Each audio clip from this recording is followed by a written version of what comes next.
Velkommen til min screencast om DNA, hvor jeg vil fortælle om, jeg vil give en overordnet forklaring på DNA, og jeg vil forklare om DNA's opbygning og give en beskrivelse af proteinsyntesen.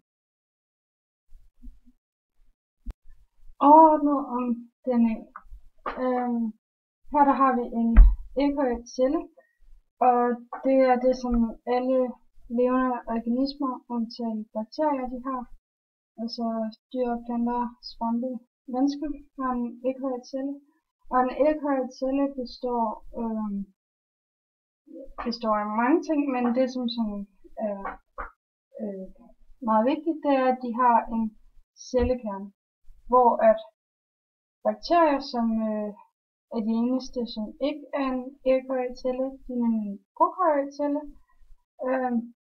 har en prokaryot celle, og de har så ikke nogen cellekerne. Cellekernens meget vigtige funktion er, at den passer på vores DNA.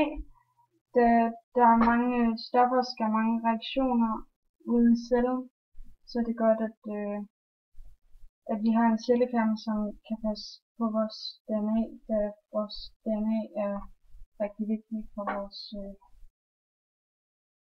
vores identitet. Så DNA, det er opskriften på individet, det er altså hele vores krop, den består af celler, og det er det samme DNA, der er i alle vores celler. Og det vil altså sige, at om du tager et stykke hår eller tager en hudcelle, så vil det være det samme DNA, der vises.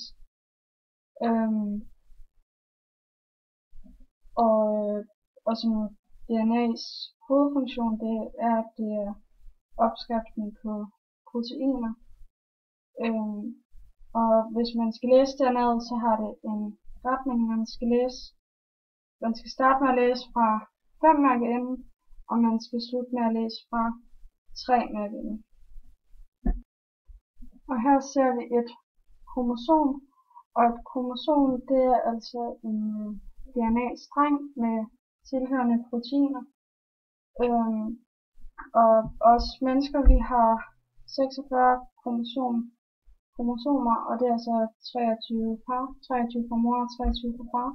Og det har vi i alle vores celler, undtagen i kønscellerne, hvor vi kun har 23 kromosomer. Og et gen, det er et område af DNA-strengen, altså kromosomer. Det kunne for eksempel være herfra og hertil. Det kunne være et gen, og det gen, det koder sig for et bestemt protein. Man kan arve udseende, da det er i kromosomet, og man kan arve sygdomme, da det også ligger i kromosomet. DNA's opbygning. DNA er opbygget på den måde, at der er nogle sidekæder, og så er der nogle trappetrin herind, som så hænger sammen. Og sidekæderne består af sukker og fosfat i skiftevis. Og den slags sukker, der er her, det hedder deoxyribose. Og så trappetrinene herind, de hedder thionin, og ja, det kernebaserne, thionin, adenin, guanin og cytosin. Og det der binder dem sammen, det er hydrogenbindingerne, som er det vi ser herinde.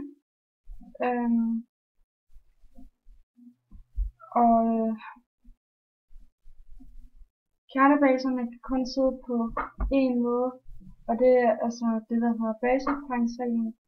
Altså at T og A, de kan kun sidde over for hinanden, og G og C kan kun sidde for hinanden, fordi at ellers passer afstanden ikke ved hydrogenbindinger. Og når de sidder som de skal, så kaldes det, at det er komplementærstrenge, fordi de passer sammen ifølge basekontakten. Ja, det var sådan det. Proteinsyntesen handler om, at det centrale dogme, som er, at vi skal have lavet DNA om til RNA, og så derfra om til protein. Og det skal altså først ind i cellekernen, hvor at DNA ved transkription bliver lavet om til RNA ved RNA-polymerasen, som tager en kopi af noget af DNA, som hedder RNA. Og de ligner, RNA og DNA, de ligner meget hinanden, men der er nogle forskelle, som at RNA, den har ingen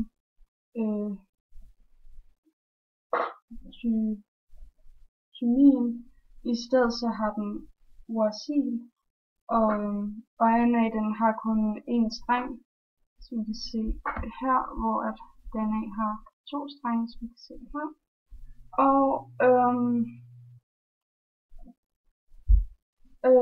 Og så DNA, den har 2 deoxyriboser, mens RNA har ribose, og DNA, den gør deres funktioner. DNA, den har genetiske funktioner, hvor at RNA er ansvarlig for proteinsyntesen. Og ja, efter transkriptionen,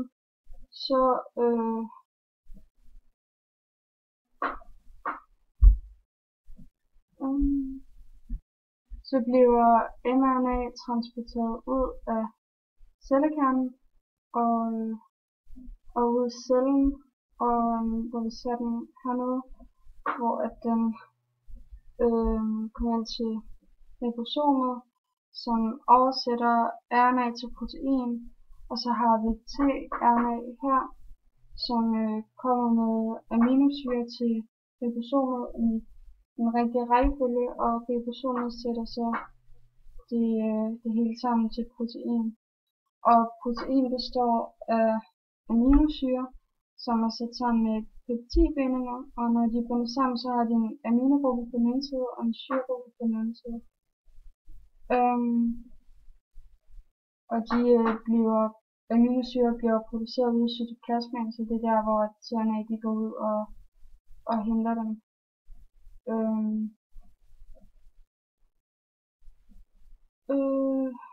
Ja, og det var det, som jeg